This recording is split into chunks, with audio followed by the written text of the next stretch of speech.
ধন্যবাদ মাননীয় স্পিকার। যে প্রকল্পটি কথা বললেন সেটি ইতিমধ্যেই চালু আছে, তিনি জানালেন চালু আছে, সে কাজ হচ্ছে। মাঝখানে যে অংশটুকু হয়েছে সেটা কি আলাদাভাবে প্রকল্প দেওয়া হয়েছে কিনা আমি ঠিক এই মুহূর্তে বলতে পারছি না। তবে তিনি যদি মাননীয় সংসদ সদস্য যদি নোটিশ প্রদান করেন আমরা সেটা বিস্তারিত তাকে অবহিত প্রদান করতে পারি। ইতিমধ্যে আমি চেক করে দেখব প্রকল্পের সাথে, যদি কোনো কারণে কোথাও আটকা থাকে আমি যেমন আগেই বলেছি আমি দ্রুত সেগুলো পাস করার চেষ্টা করব। আপনারা জানেন যে বিভিন্ন সময়ে কারণে আমাদের এই পরিকল্পনা কমিশনের কাজকর্ম কিছু স্থবির ছিল।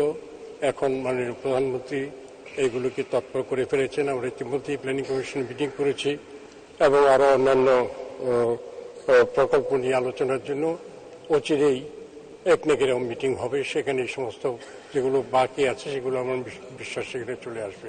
ধন্যবাদ মাননীয় স্পিকার।